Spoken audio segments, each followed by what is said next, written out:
daripada klasifikasi ilmu yang dikembangkan oleh para filsuf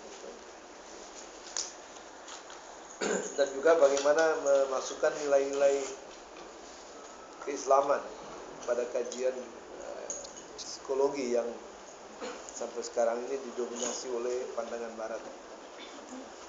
Bahkan di UIN Jakarta sendiri mungkin yang lebih banyak diajarkan adalah pandangan barat. Ya. Kadang-kadang sama sekali tidak disinggung tentang pandangan psikologi dalam Islam. Padahal pandangan psikologi dalam Islam cukup menarik sebenarnya. Ya, dan banyak sekali sumber-sumber yang memang masih dalam bahasa Arab, belum diterjemahkan. Tapi kalau kita baca, saya kira itu sangat menarik sekali dan sangat mendalam. Demikian juga fisika. Sabtu yang lalu saya diundang oleh dekan Fakultas Tarbiyah Lampung karena mereka juga mau berbenah dan ingin menjadikan IAIN Lampung menjadi UIN, dan khusus prodi-prodi MIPA, fisika, biologi, matematik dan sebagainya itu mengundang saya untuk membicarakan tentang bagaimana matematik, fisika dan matematik dikaji dalam karya-karya Islam. Alhamdulillah mereka tertarik dan bahkan dari 10 prodi 8 prodi menginginkan satu paket karya saya. Jadi ada 24 buku saya, mereka borong semua.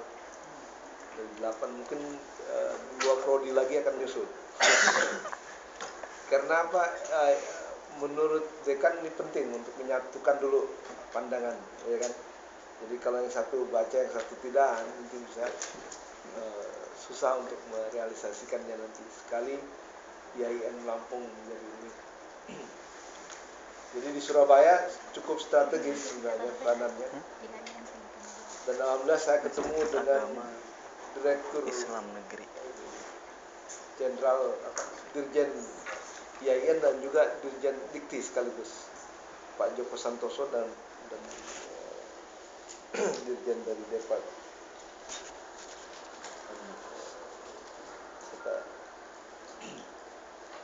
Dan Pak Dirjen dari Depag ketemu saya, dia mengatakan, waduh, saya tidak tahu bagaimana saya harus berterima kasih kepada Pak Mulyadi karena menggolkan posisi ilmu agama di DPR di Hikmat. Jadi yang hadir itu utusan semua dari IAIN, STAIN dan UIN dari seluruh Indonesia.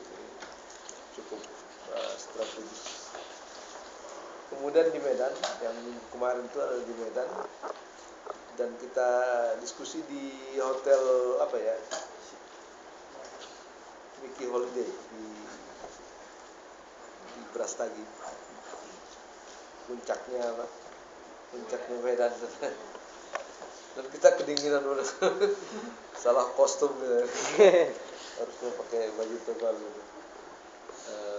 Dan khusus itu membahas tentang integrasi ilmu karena ada 4 IAIN yang mau jadi UIN dan mereka sangat mengharapkan masukan-masukan dari kita. Dan saya berdiskusi dengan wakil rektor dari IAIN Malaysia yang juga berbicara mengenai itu. Tapi bagan yang model integrasi yang saya kembangkan ternyata mudah dipahami dan mungkin akan diputuskan sebagai model yang bersifat nasional. Pembagian ilmu ke dalam nakliyah dan akliyah, kemudian akliyah menjadi teoritis dan praktis dan sebagainya. Insyaallah. Oh ya, bagi yang mau memiliki ini, saya bawa 4 kopi kalau mau yang beli. Kurang sekali informasinya tentang tradisi ilmiah Islam. Bagaimana Islam ilmu-ilmu disusun, bagaimana apa saja kegiatan-kegiatan ilmiah dari para filosof, apa penelitian ilmiah, baik di bidang ilmu agama maupun umum, sampai kepada lembaga pendidikan dan sistem pendidikan. Ini diuraikan dengan sangat rinci.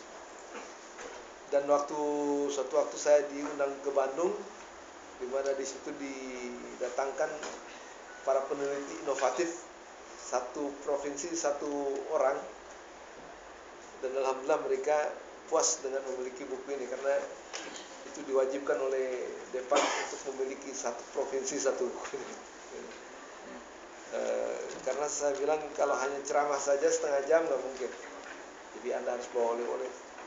Dan untuk lanjutannya insya Allah tanggal 25 ini saya akan ke Kendari untuk membicarakan khusus tentang buku ini. Jadi ya, buku ini cukup menarik bagi yang tertarik. Oke, hari ini kita akan mencoba politik dari seorang yang tidak asing lagi, namanya Ibnu Taimiyah. Dan kita bingung juga menyebut dia apa dia. Apa teolog, apa filosof, ahli logika, ataukah fundamentalis.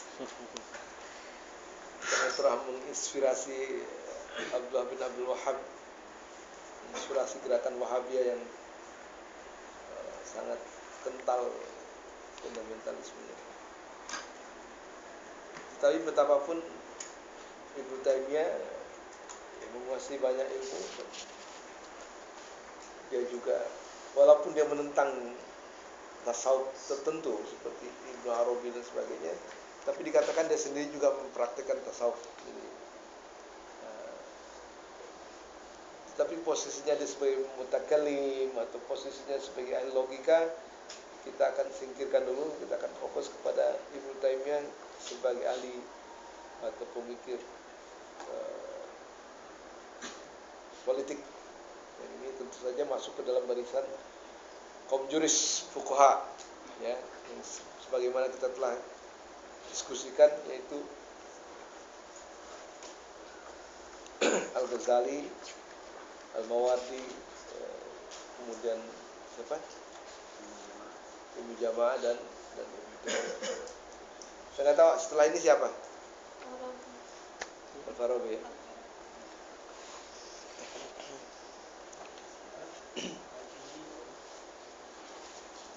Ya, Ibnu Taimiyah ini paling ditakuti ya, karena kritikannya sangat tajam sekali. Lebih tajam dari pedang.